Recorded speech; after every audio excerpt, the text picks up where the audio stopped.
Hi everyone, Linda Heldman here for Canadian Beats. I have with me on the phone today from Sterling, Ontario, Dustin Bird. Welcome, Dustin. Hello, Linda. Thank you for having me. How are things on this beautiful, well, we're recording this on a Saturday, so how is your beautiful Saturday doing? It is gorgeous here in Sterling. It is a good day. Great. Sun's shining. It's kind of cold, but it's pretty good.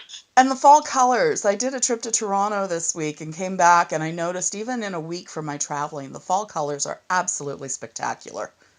Yeah, they're really, really vibrant here.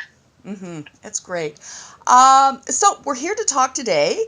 You have your very first single being released to radio on the current scheduled date is October 29th, and it's called She Likes My Guitar. Tell me a little bit about this. Well, this song, this was a really, really fun song, and I'm really, really excited to release it. I wrote it last summer. I wrote it actually on a day off where I wasn't planning on writing anything, and I started, jamming, trying to free my mind up. As a writer, like you can get so caught up in writing with the format and pumping out stuff like that. And so I had a day, and I wasn't going to do anything. And I was jamming, and then I put together this fun little riff, and I started to kind of think of this story that I could write around the riff and kind of based on that. And I wasn't going to do anything with it. And it was just like this fun thing, and I did it in about an hour. And I sent it to my old manager at the time, and he said, "Man, like, you got to cut this. Like, this is awesome. This is so fun. This is so cool." And so I cut a demo of it, and it sat for like a year. I didn't really do anything with it. I didn't think I was going to. I pitched it around a little bit. And then I've revisited it after a few other people had heard it and said, "Man, like, this is really, really cool." And so I started to kind of listen to it again about a year later, and I said, "You know what? I'm gonna touch this up. I'm gonna refresh it. I'm gonna do a whole new cut of it." And so I produced the version that everyone's going to hear on the 29th. And so it just kind of came. It was just one of those things that just kind of came out of nowhere. And now it's going to be the first single that I'll be taking to Canadian country radio. So I'm really, really excited. I love it. I've had the chance to listen to it. Thank you so much for sending it to me. And my first reaction when I heard it, it starts off with a very bluesy feel. Like there's a lot of a pop sound in the chorus and that, but there's, with all the focus on the guitar, it's got a very bluesy sound. And it just, when I first heard it, it reminded me of Colin James, which I absolutely adore him. Fantastic Canadian artist. And it just, I just love the vibe that I got. Thank you. Yeah, because it's one of those songs, that because it's called She Likes My Guitar, because all the lyrics are wrapped up in guitar, I could just go nuts in the production process with playing and doing all that fun bluesy stuff and everything, which was just a blast to do. And great vocals on this as well. I have to say, thank you. Any of the little videos that you do post on your Facebook page, always fantastic vocals. You really have a certain sound quality that I'm not hearing with other people. So. Thank you. And we have to add, you're such an old man here. You're only 21 years old. But you seem to have this wealth of knowledge behind you. You started out very early. You studied music industry arts at Algonquin College, where you received a ton of experience. Just tell us a little bit about that, like you're growing up and how music started affecting you and why you're pursuing it to the point where you have right now. Sure. Well, I grew up with country music. That was the thing that was on the radio all the time, was country music. My mom loved it. And my whole family played like the most classic kind of country music stuff every time we go to family reunions or hang out. But the whole family just coming together on a weekend or whatever. Everybody had a guitar, and everybody sang, whether it was good or not. They didn't really care. They just sang. And they'd play blues stuff, and they'd play country stuff, and old rock and roll and all that type of stuff. And that was my influence from as far back as I can remember. That's what it was. My dad played a little bit, and he kind of taught me the essentials for playing and everything. And so, as a kid, that was all that I wanted to do. I had other things, I had other little hobbies and things like that, but it always kind of came back to music because everybody around me was playing it.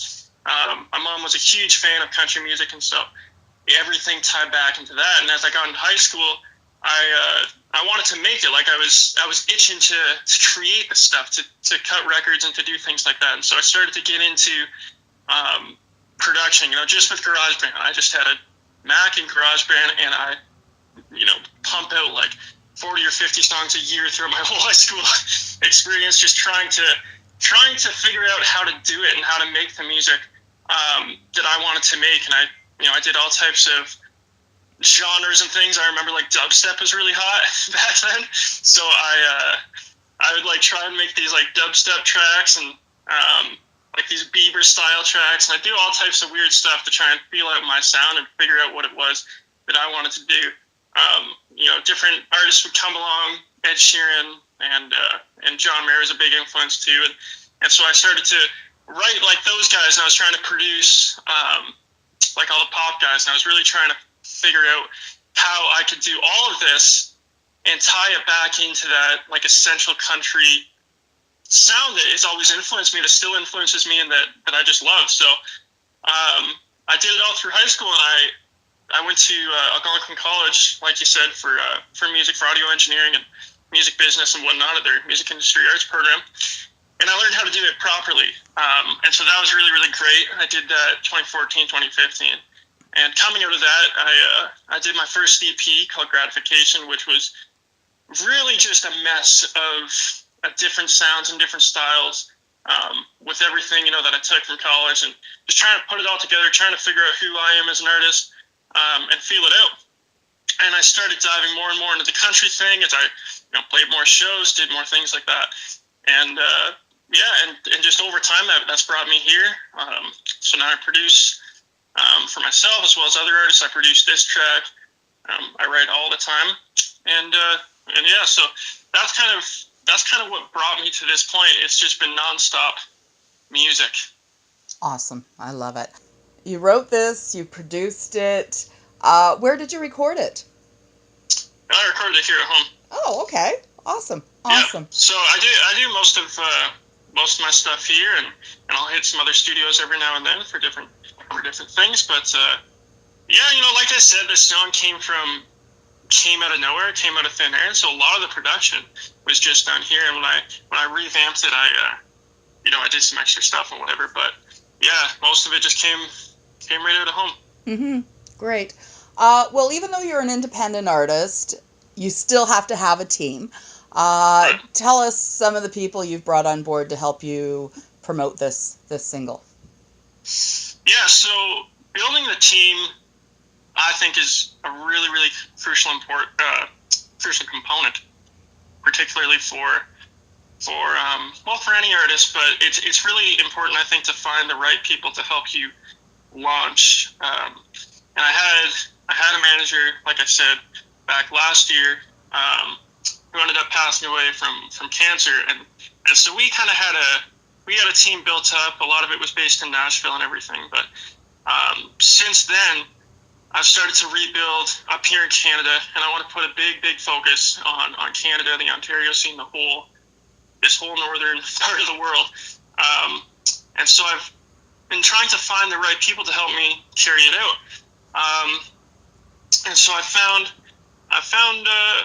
Gil Grand with Catching Waves radio promotion, and we started chatting a bit at the beginning of 2018, and we did some songwriting stuff together, some song plugging stuff, and over time we've kind of built up this relationship. And he was one of the ones who said, take She Likes My Guitar to Radio, do it. And so after a little while, I said, okay, I've got enough people in place, and that's when I started to bring in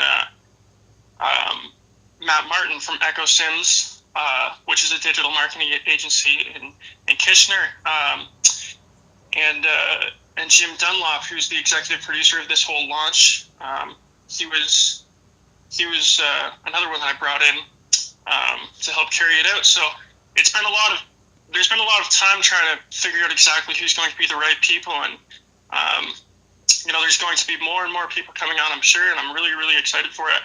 But this is a small little team I've got going on so far to help launch it. I think it's going to go really well. Awesome.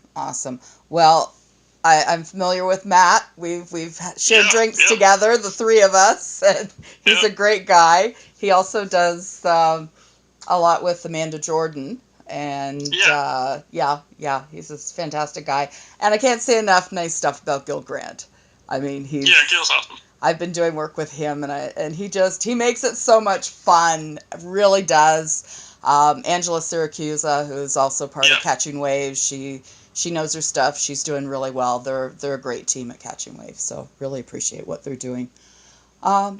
So you are releasing this across Canada, October 29th, and radio tour involved in this? Yeah, so there's going to be a radio tour here in Ontario. So we're going to start off with that. We're going to keep it in Ontario here for the first single. And we're going to see what happens. We're going to see if people like the song, if people, I hope people like the song. And then we're going to follow that up really, really quickly with another single and then another one. And so by that point, I'd like to do a tour across Canada for sure. But right now it's an Ontario radio tour, so we'll be hitting stations all across the province, and we'll be tracking it across Canada. It'll hit all the streaming services, of course. It'll be everywhere. Awesome. Well, you make sure you make Sudbury one of those stops, please, because absolutely love to see you up here. You know that. And it's we'll have some drinks. What were those drinks we were having at the CMAOs? You remember what those were? Oh, weird ones. Was that the B-52 shooters? Oh, it could have been. TMI, people. Yeah. It was a good time for sure. I loved it. Awesome. Dustin, I wish you so much success with this song. As I said, I really love it. You've got a great team behind you on it, and I can't wait to see where this takes you.